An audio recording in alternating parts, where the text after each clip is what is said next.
I found more evidence of a fourth boat. Not only have I found a lie in their timeline, but I have also discovered a deep political connection, not only to a former governor of Mississippi, but to Turning Point USA. Okay, before I even get into this, I need you to hear something. I've covered a lot of cases on this channel. This one is different. So Warren already had a boat hooked up when he woke up that morning. I'm assuming that that had to be the Triton that was hooked up, right? Then he said that Wyatt went and put his smaller boat, the Palm Beach, into the water. Then Warren said that he was the one who drove the Palm Beach to their friend's dock. Assuming that Wyatt drove the Triton to the dock and Bart drove his own boat to that dock, who drove the Palm Beach out to the water then? Because he said that he got a ride in with Bart, even though at one point during the interview he said all of his stuff was on the Palm Beach. So it sounds to me like Warren was the one driving the Palm Beach. I'm also like, what parent would let their kid, who's obviously going off to party, take two of their boats and let them let their drunk friends drive? Like, it isn't making sense to me. I mean, maybe these parents are just shitty parents and irresponsible. Then he also said that he contacted Bart that morning to see if he could come. And Bart was like, yeah, I can give all your friends a ride, blah, blah, blah. According to him, there were 10-ish people, 15 people on that boat. So where were those people originally supposed to ride in on? They'd been planning it for weeks. They were excited about it. Why did Bart have to suddenly step in and take all these people? And remember, Bart said that his dad had canceled going out on the boat that day, so he could do it. Something's not adding up here. I think there was an adult somewhere in this mix. It would also explain how they all thought quickly on their feet with the sea tow. I wouldn't be surprised if an adult didn't come out there and just go off with other adults that were also on Horn Island and let the kids hang out with the boat. Here's where things are going to get interesting, folks. There are more GPS coordinates in the report than what we have seen publicly. I'm going to play you a clip from the interview, but remember, at 5:30 is when they started picking up regular speed, all right? It's right here, 525, speed miles, 30 to 35 knots. So here we go. Planed off and you have water in the boat and you're hauling, we're going pretty fast. We're going probably 40, 42 miles an hour. And so all that excess water that was built up in the boat is coming out of the boat. So, I mean, that's what we had to do. So we ran into Fort Bayou and we didn't just run straight to my buddy's grandparents' house. We ran into Fort Bayou. A couple of us jumped in the water, and Wyatt, the whole reason for the stop was so Wyatt could hop in and put the plug back in the boat. So then after that, we went and docked it, and I went back to my buddy's house, and we ate and napped for a little bit. It was a long day at the islands. Now you heard him. He said that they took off going 40 miles an hour and they didn't go to his buddy's grandparents' house, but they went to Fort Bayou to go do a plug thing. Except right here, 5:44, vessel arrives at El Camino Road. 8 minutes later, then it departs from El Camino Road and headed east into Fort Bayou. So right there we have a lie. The boat did stop before going into Fort Bayou. 6 minutes later, it comes back to El Camino Road, and the vessel departed El Camino Road half an hour later, headed southwest to St. Martin Bayou, and then turned southeast into Biloxi Bay Bridge. Then they went back to the Bayou boat launch. Then the boat was taken to Cardinal Lane, which was Wyatt's residence. Now, because I am an absolute genius, I was able to find it. This was where they left and where they came back that day, then came back several times. Now, first off, why aren't we seeing footage of them returning that day? We know that Nolan was with them when they left, so why do they have the security cams from that morning, but not that night? Whose grandparents lived there?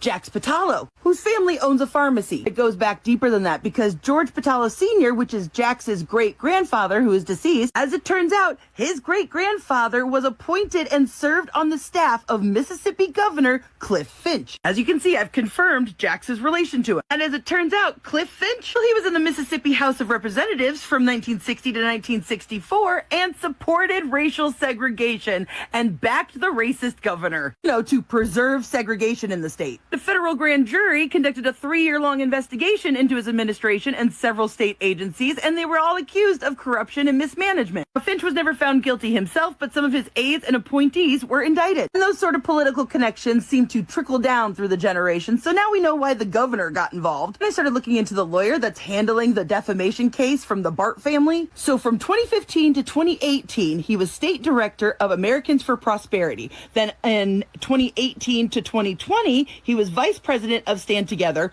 while being vice president of Americans for Prosperity. Stand Together is a Charles Koch nonprofit, and Americans for Prosperity is a libertarian conservative political advocacy group affiliated with Charles Koch and David Koch. And if you don't know who the Koch brothers are, they're fucking evil. Guess who's one of the major funders for Turning Point USA? Major donors for the Koch brothers also are primary financial pillars for Turning Point USA, specifically their campus operations. And guess who used to serve as the director of urban engagement? This is now my third time making this video because they keep taking it down because they don't want you to see what I have found. Katie has dry snitched, y'all. Here we see Katie's Snapchat where she's wearing a teal swimsuit and she's with a girl in a blue and white striped swimsuit. On this video of the 3 boats, you're gonna see a girl in a blue and white striped swimsuit right here on Bart's boat, and right next to her with the same long wet hair is a girl in a teal swimsuit on Bart's boat. Make sure you have your brightness turned all the way up because here we have Katie in a teal swimsuit and look at her head. She is wearing a white hat. Oh look, the video of the boat getting towed. Teal swimsuit, white hat. And that's not all, folks. Again, turn your brightness all the way up because right here we've got somebody wearing red trunks. Oh, and look what we have here. Red trunks. And here's those same red trunks on the shore right after the fight with Tristan. Katie is claiming that she allegedly caught a ride home with somebody named Marty McGrath. It just so happens that a Marty McGrath is the co-owner of the Biloxi Bay RV Resort and Marina in St. Martin. Here it is, and my, that is a massive dock way out in the water. And would you look at that? It's right next to the grandparents' house. Now, in that report with the GPS coordinates, didn't they say that they went southwest towards St. Martin Bayou? Yeah, that's right, it did. And it also took them 45 minutes to get to that boat ramp over there that only takes about 6 minutes on land. And I know you don't realize this yet, but these are not your friends. Be a hero. Do what's right. But I'll give you a quick little rundown. Teal swimsuit, white backwards baseball cap. Teal swimsuit, white baseball cap. Red shorts, red shorts, red shorts. Bart's boat, girl in striped swimsuit, standing right next to a long-haired girl in a teal swimsuit. Teal swimsuit, striped swimsuit. First off, we remember these GPS coordinates that were plotted for us, remember? Those GPS coordinates were taken from Wyatt's boat and they were plugged into Google Earth and they developed a PowerPoint slide that we saw there that mapped out all of the points. So I decided to overlay those Google points on top of the points of the research that I'd already been doing. I discovered some interesting stuff because if they were just overlaying it on Google Earth, it should have been easy as cake, right? Well, I cannot tell you how many hours I spent trying to perfectly overlay this. Like, look at the islands in the middle here. I get them lined up and then other things won't match up. Like you'll notice, like I said, these islands, look, they aren't moving, but everything else around it isn't working. So right away, my instincts are telling me that somebody manipulated this image to cover something up. Of course, that is alleged. I can't prove that, but you know, it's supposed to just overlay. So honestly, I just did the best I could and I mostly just focused on the top half, trying to get like the marina and the grandparents' house they went to all line up. So now we can really follow which way this boat was driving and the kind of stops it seemed to be making. And if you'll notice here, it goes right next to that marina that I was telling you guys about with the Marty McGrath, which is who, according to Katie, that she got a ride from. So they passed the marina, and as you can see, it juts out almost like it was pulling up to this dock. And then there's these 2 houses here, especially this house, where it seems like the boat pulled into the docks there. Then it went all the way down here. There's a little like lock area here, so you have to go through here. And it went to the bridge. And I was like, why did they go all the way to the bridge to turn around? But it turns out right here is a big old fishing pier. And then right next to that is the Ocean Springs Yacht Club. And a lot of these families are connected to the yacht club. But before I go on, I want to play a portion of this audio that's supposedly like a voicemail that has been going around. It hasn't been authenticated, but it has important information because I'll be honest, it sounds genuine to me and it works with my data. So hold on. But years ago, I'm just going to go back with Katie. We'll be right behind y'all. We were all going to the same house, the same place. He was like, I'll be right behind y'all. Y'all go ahead without me. I'll see y'all. Like, I'm literally going to be right behind y'all, whatever. So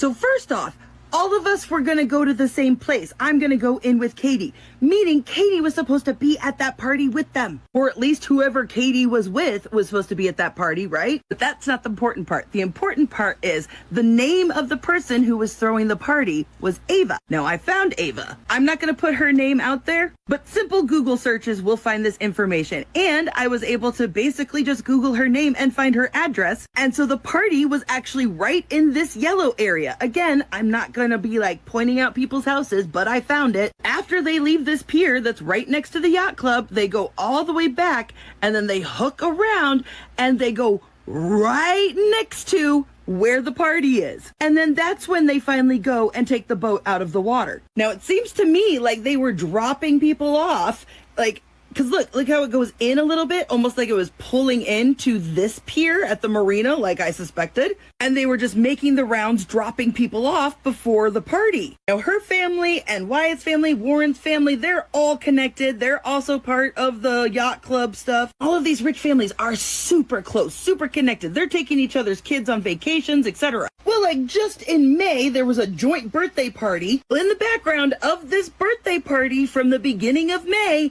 there's Warren's mom, there's his little brother, and right there in the background is the mayor of Ocean Springs, Bobby Cox. In fact, here's another picture of him from the party, just in case that profile view wasn't enough for you.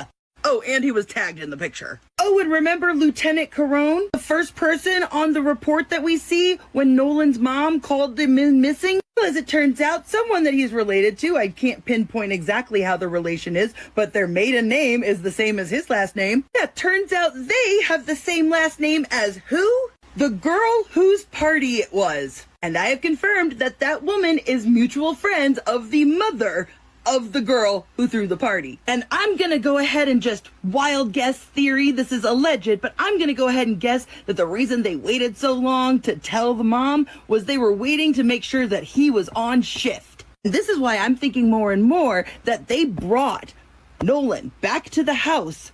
Everybody got their stories straight and stuff, and then they waited to tell Nolan's mom until he was going to be on his shift and taking that phone call. Which is probably why nobody was sent out to look for him that fucking night. That's why we don't have any footage of them going back to the grandparents' house up there. That's why no pictures from this supposed party ever came out. Let's talk about what I talked about in this. Go back and watch the video I posted yesterday for more details. The party that night was allegedly at this girl's house that I will call Ava D. Right here in the yellow is where the party was at. You could almost perfectly plot out every dock that they stopped at on this little trip of theirs before they went to the boat dock. I also discovered that Lieutenant Patrick Carone, you know, the person who first wrote up that very first report after Nolan's mom called in, someone that he is related to apparently married into Ava D's family, allegedly. But like I said in my last video, I show my work. I also discovered that Warren's mother apparently had a birthday party just weeks before Nolan's disappearance that was attended not only by the D family, but the mayor of Ocean Springs. Do y'all remember the girl whose name was given to the police and they went and they questioned her and she said that she was on a completely different island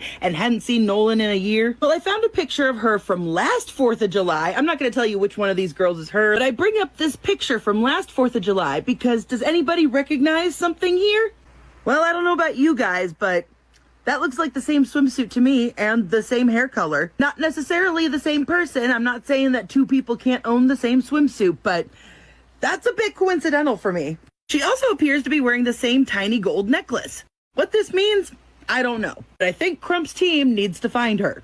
And I spent hours the other day going through these people's pages, trying to get a feel for the social connection. I can tell you with certainty that Katie is not a part of this crowd. Her family is not affluent. And not only that, it seems like her mother is going through something very bad health-wise. I'm not going to get into details on that. She is visibly sick or visibly recovering. And let's not forget that these people are all doctors. I also want to say while I was going through all of these people's pages, I went through like 30 kids' pictures. There is not a single video, not a single picture of Nolan with any of these kids. Y'all are best friends, y'all are buddies, but there's not a single picture of him. And to be clear, I'm definitely rattling some cages because they are clearly watching my page, because yesterday, after I posted the video, suddenly several of the matriarchs of these families didn't make their friends list public anymore. I've covered a lot of cases on this channel. This one is different. Nolan Wells was murdered by his friends, then leaked evidence emerged. That title is not clickbait. Every word of it is built on something real. Leaked audio that people are still fighting over. A sealed autopsy the public cannot see. GPS data that contradicts the story his friends told. And an 18-year-old kid who went to an island with his boys and never came home.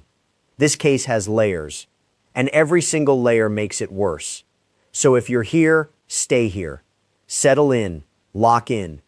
Don't skip ahead, because what follows is going to stay with you. Around 4 p.m. on July 4th, somebody on that boat picked up a phone. They didn't call 911, they called Sea Tow, a private towing company. Now think about that for a second. Your boat is taking on water, you're miles offshore, and your first instinct is to call a tow service, not the Coast Guard, not emergency dispatch, a tow company. Okay, let's get into what that call actually contained. The teenager on the line tells the dispatcher the bilge pump stopped working. Says the boat is sinking. The dispatcher starts asking basic questions. How fast is the water rising? How many people are on board?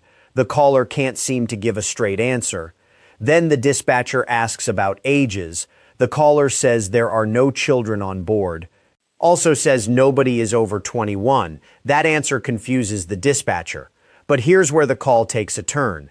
The Sea Tow captain gets on the line. He says he's already been in contact with someone else, a man named Jerry Adkerson, the grandfather of the boat's operator. And Adkerson tells the captain directly the situation is handled, they don't need help. Just like that, the call is canceled. Sea Tow confirmed to NBC News they never dispatched a vessel. They stood down because the owner said assistance was already arranged. So a teenager calls in a sinking boat, sounds panicked, can't answer basic questions, and then an older family member steps in remotely and shuts it down, says it's handled, and everyone just moves on. Now here's where this call became a national flashpoint. After the original audio went public, an enhanced version started circulating online. TMZ reported that once the audio was cleaned up, listeners claimed to hear voices in the background, phrases like, "Is he dead? Nolan, check his chest. I'm going to be careful here because this matters." Those claims blew up online, millions of people heard them, but a digital forensics expert reviewed both versions. He found the TMZ recording was 20 seconds longer than the original, and it had a different digital fingerprint. That means the file may have been altered before it was published.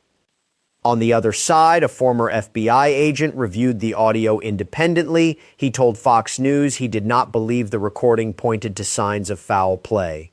So there are two positions on this audio. One says the background voices are damning. The other says the enhanced version can't be trusted. But step back from both of those for a second. The fact that a distress call from this boat requires forensic audio analysis at all, that tells you something about this case. Now let's talk about where that boat actually went, because the GPS tells a story nobody has explained. According to GPS records, the boat left Horn Island at 4:31 p.m. It went back to the original departure dock. That part lines up. But then it moved again. The boat traveled into Fort Bayou around 5:52 p.m. 14 minutes later, at 6:06, it returned to the dock. Then later that evening at 7:19 p.m., the boat went to the Fort Bayou boat launch. From there, it was transported over land, presumably loaded onto a trailer and towed by vehicle to a residence in Biloxi belonging to the boat's owners. Now, nobody in any public statement has explained the Fort Bayou detour. Why did that boat go into the bayou for 14 minutes? What was the purpose of that stop? The verbal accounts given to investigators do not explain these movements. GPS discrepancies between what was said and what was recorded remain unresolved. Now, I do want to note something. Bart Edmiston Jr. was connected to the boat that day. He's a 21-year-old punter at the University of Wyoming. He knew Nolan from Ocean Springs High School. His family's attorney stated publicly that Edmiston cooperated fully with law enforcement, sat for interviews, compiled a list of potential witnesses, allowed his phone to be reviewed, shared photographs and video from that day. Jerry Adkerson, the boat's owner, also allowed authorities to search the vessel and examine the GPS data. That cooperation is on the record, and it's relevant. But cooperation does not resolve the timeline gaps. Saying yes to a search doesn't explain Fort Bayou. Handing over photos doesn't answer why the call was canceled.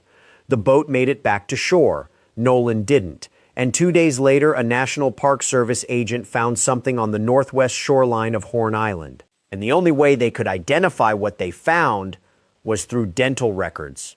Midnight, July 5th. Christine Wansley picks up the phone and reports her son missing. Nolan never came home, never called, never texted. And remember, he couldn't. His phone was on a boat that left without him. So a search begins. Now here's something that matters going forward. Horn Island is federal land, managed by the National Park Service. That's not a small detail. It affects who has jurisdiction, who leads the investigation, who controls the evidence. Keep that in your mind. Search teams deployed immediately. They covered water, they covered shoreline, they covered the island itself. For nearly 2 days, nothing. Then, on the morning of July 6th, at approximately 8:45 a.m., a National Park Service agent found a body. Northwest shoreline of Horn Island, face down, in the water, just off the shore. And the identification was made through dental records. I need you to understand what that means. Dental records are not the first option. They're not the second option. They're used when fingerprints aren't viable, when visual identification isn't possible, when standard methods are not sufficient. That is a forensic fact. I'll let you sit with it. Now, the state conducted an autopsy. It was completed. And on July 23rd, Jackson County District Attorney Angel Myers McElrath made an announcement. The results of Nolan Wells' autopsy would be sealed, withheld from the public entirely until presented to a grand jury. No timeline was given. No details were released. Sealed, locked, done. But here's what I need you to pay attention to. Before that autopsy was even finished, local law enforcement had already made public statements. They said there were no signs of foul play. They said drowning was the suspected cause. Those statements came before the autopsy was complete, before toxicology was back, before the full forensic picture existed. They made the call before the science was in. And then when the science was in, they sealed it. So the Wells family did what any family would do. They commissioned their own autopsy. An independent pathologist examined Nolan's body separately from the state. And the conclusion? Cause of death? Undetermined. Manner of death? Undetermined. Pending further investigation. Now that word undetermined, it's not the same as unknown. It means the pathologist reviewed everything available and could not reach a definitive conclusion based on what was in front of them. And one of the key reasons? The pathologist could not confirm whether water was present in Nolan's lungs. Let that register. The state suspects drowning. The independent examiner can't even confirm water in the lungs. Attorney Ben Crump made a critical point about this. He said even if drowning were eventually confirmed, it would not answer the real question. Was Nolan conscious when he entered that water? Was he unconscious? Was he forced in? Drowning is a mechanism. It does not explain what led to it. Okay, now I need you to stay with me, because what I'm about to tell you is the single most significant forensic detail in this entire case. When the independent pathologist received Nolan's body for examination, parts of his throat were not present. They were not in the body. The pathologist stated it directly. Injury to the neck cannot be ruled out as a contributor or cause of death because the tissue that would show that evidence was gone. On top of that, the independent examiner noted red discoloration in the soft tissue at the back of Nolan's head. The examiner requested coordination with the original state pathologist to locate the missing tissue and inspect it. As of now, no public explanation has been given for why those parts of his throat were not included with the body when it was transferred. If you're watching this and you haven't subscribed yet, this is the moment. Because we are not done. The sealed state autopsy, the phone data that hasn't been made public, the witness intimidation that came from every direction, the grand jury that's reviewing all of it right now. It's all still ahead. Because what came after this autopsy wasn't more answers. It was a campaign to shut this story down. And that's exactly where we're going next. A grieving family now had 2 autopsy reports, one sealed by the state, one that couldn't reach a conclusion, and 0 answers. But what happened next wasn't an investigation getting louder. It was a series of moves designed to make this story go quiet. Here's a question worth asking. When a case gets this complicated, who benefits from it going quiet? Because in the weeks after Nolan Wells' body was found, something became clear. This story was not just being investigated, it was being managed. And the pressure wasn't coming from one direction. It was coming from all of them. Start with what the family is actually working with right now. On one side, they have the independent autopsy. Inconclusive, undetermined, missing critical tissue. On the other side, they have the state autopsy. Complete, finished, and completely out of reach. Now sealing autopsy results for grand jury proceedings is not unusual. That part is legally standard. But the sequence here matters. Local law enforcement announced no signs of foul play before the autopsy was done. They pointed to drowning before the science confirmed anything. Then when the science came back, the state locked it behind grand jury secrecy. So the family's attorneys can't see it, the public can't see it, and the only official conclusion available, no foul play, suspected drowning, came before any of the forensic work was complete. That is the sequence. Draw your own conclusions. Now let's talk about Christine Wansley, Nolan's mother. While she was publicly pushing for answers into her son's death, someone filed an anonymous complaint against her. Not to law enforcement, not to a court, to the Mississippi Board of Nursing. Her professional license, her livelihood. Attorney Ben Crump called it exactly what it looked like.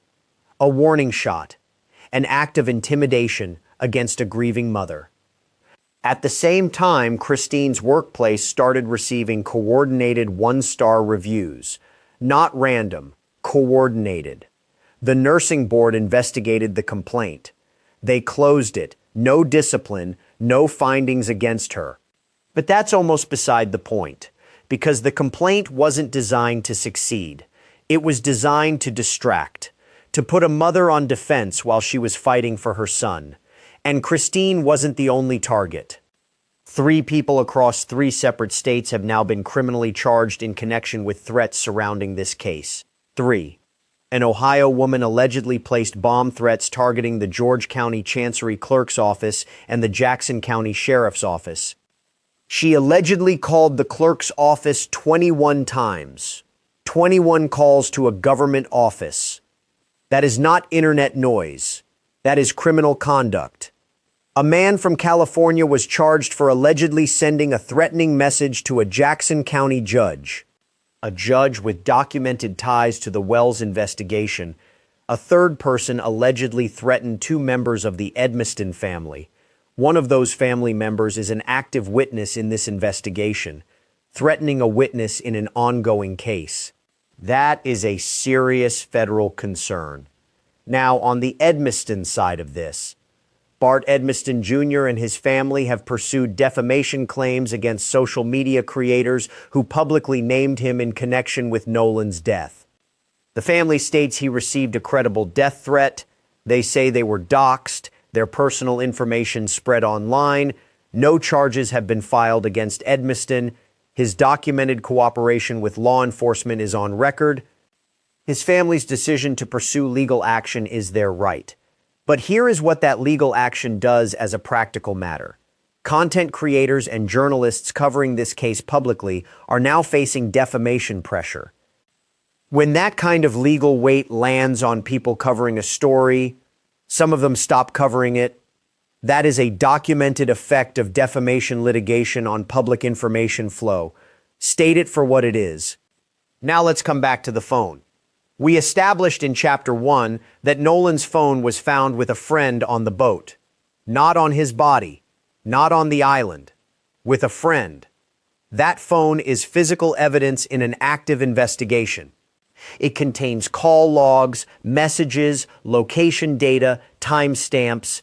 It potentially shows exactly what Nolan was doing and who he was communicating with in the hours before he died. Law enforcement has made no public statement about what was recovered from that device. No statement about whether the data was intact. No statement about whether anything had been deleted or altered. The outline for this case states plainly, whether Nolan's phone data was tampered with remains unresolved. That phone could answer questions that 2 autopsies couldn't, and right now its status is silence. Every attempt to silence this story, whether through sealed documents, legal threats against people covering it, or an anonymous complaint filed against a grieving mother, has done one thing instead, kept the world watching. And now the only institution left that can answer what happened to Nolan Wells is a grand jury. Here's what we know about what they're about to decide. Everything in this case is now pointing at one room, a grand jury room in Jackson County, Mississippi. And here is what you need to understand about how that room works. A grand jury operates in complete secrecy. No cameras, no public record, no live updates. The public will not know what evidence is being presented, will not know who is testifying, will not know what questions are being asked, not until and unless indictments are handed down. That is not an accusation. That is how the law works. But it is the reality Nolan's family is living inside right now. Attorney Eric Hertz told NPR he believed the case could go before a grand jury within approximately 30 days of his statement. Jackson County District Attorney Angel Myers McElrath confirmed it directly. All findings will go to the grand jury first. The state autopsy, the toxicology report, the full law enforcement investigation, all of it goes there before any of it becomes public. So that is where this case sits, behind a closed door, in a room nobody outside can see into. Now let me lay out exactly what is still unresolved. Not speculation, not theory, just the open questions that a grand jury will have to stare at. The official cause and manner of Nolan Wells' death, unknown. What happened during the 90-minute gap between his last confirmed sighting and the boat leaving Horn Island? Unknown. The GPS discrepancies between verbal accounts given to investigators and the recorded movement of the boat? Unresolved. Whether the data on Nolan's phone was tampered with before or after it came into law enforcement's possession? Unresolved. The documented identity and confirmed role of every person on every boat present that day? Not yet publicly established. Whether race played any role in what happened to Nolan Wells on that island? Still under examination. 6 questions, not one of them answered. Read them again if you need to, because that list is the shape of this investigation right now. Now let's talk about something that has been part of this story from the beginning and deserves to be stated directly. Nolan Wells was an 18-year-old black football player. He disappeared during a 4th of July trip to a remote Mississippi barrier island. The group he was with appears, based on documented photographs from that day, to have been entirely white. His death has triggered a national conversation about race, about institutional response, about justice in Mississippi. the Congressional Black Caucus issued a formal letter calling for federal oversight of this investigation. Public attention to this case has been shaped in part by Mississippi's documented racial history, and by the visible isolation of Nolan within his group as shown in photos from that day. That is not commentary. That is the documented public record of why this case became national news. Attorney Ben Crump announced a national day of prayer for August 19th. What would have been Nolan's 19th birthday? A vigil was planned in Biloxi, and his mother Christine said this publicly. Many parents out there, you still have your children. You still can hug them. You still can call them. And we do not have that anymore. That is the reality sitting behind every document, every GPS coordinate, every sealed report in this case. A mother who cannot call her son. So here is what this case is. Stated plainly, in sequence. Nolan Wells went to Horn Island on July 4th with people he knew. He was last seen alive at 3 p.m. His phone and his keys were on the boat. He was not. His body was found 2 days later. Identified through dental records. The state autopsy is sealed. The independent autopsy is inconclusive. Parts of his throat were not present when the independent examiner received his body. 3 people have been criminally charged in connection with threats surrounding this case. 0 people have been charged in connection with his death. The grand jury is the last door, and right now, it is still closed. This grand jury is the last door between the public and the truth of what happened to Nolan Wells on July 4th, 2026. When that door opens, DAV Crime Records will be here. Subscribe, turn on notifications right now. Because the moment a decision comes down, we cover it immediately and completely. That is a promise. Nolan's family is still waiting for answers. The least we can do is make sure the world is still paying attention.